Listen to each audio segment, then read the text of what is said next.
or like, yeah, streets is actually not a good example, but just like something that we all share. Like, suddenly I get to charge you a tax, right? I get to charge you before you can get close to it. Well, maybe we'll expand on the inflation theme for everybody to understand this correctly, because the primary inflation actually happens to the asset, right? Because and there's mainly the inflation happens to the houses, so to speak, in simple terms. So less and less people can afford houses because they're essentially overpriced. So there has been going down year over year, like 1.5% for I want to say the last 20 years. Don't hold me accountable, but you can find this fairly easily.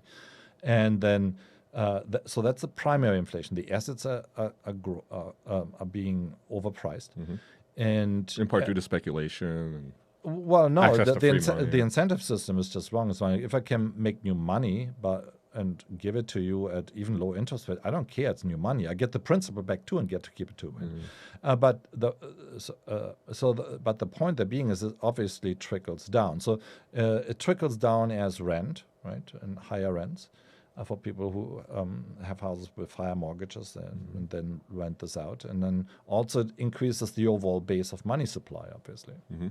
So right now, as I mentioned initially, right now it's about 36% of all money, of the entire money supply, right? And it's simply inflating the base. And the point is, with inflation, there's no point in just generalizing it and just say inflation, because it's usually inflation in asset class plus.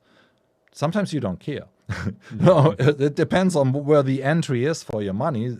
Sometimes, I like that. This inflation. Right? Or if you have lots of debt, inflation's pretty good too, right? Yeah, I mean, it really depends on how you make your money and what your debt is in, right? Whether or not this is good for you or bad for you. So to speak about this in general terms, just like you don't want to speak about money in general terms ever, is entirely vacuous. You might as well stop talking, because you can't really have a useful conversation there. So just to complete the picture on inflation, so we inflated the housing market, then you inflated education, and the inflation of education came about because the government guaranteed those loans. And so now there is no default risk. So if you have no default risk as a bank, you make these loans all day long until the cows come home. And then if something goes wrong, you pass your losses on to the public, you get a bailout. Absolutely. And then Bob's your uncle.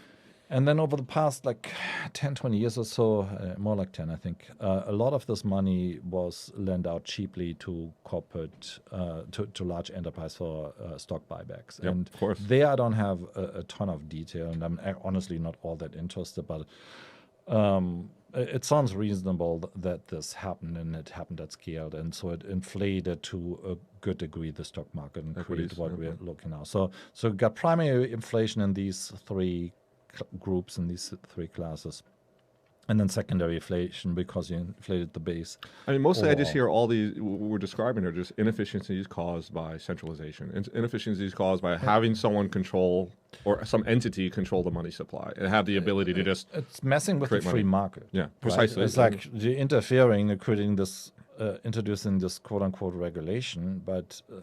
I mean, let the market do its thing. The thing about, I like what Peter Joseph said about the free market. Said the problem with the free market is that invariably, one of the things that is for sale in a free market are the system or apparatus that is governing that market. So eventually someone gets big enough or powerful enough to buy that. Right. And once that happens, you have regulatory capture, and then the jig is up. You get crazy market inefficiencies, things stop making sense. And I think that's kind of what we've arrived at. Right.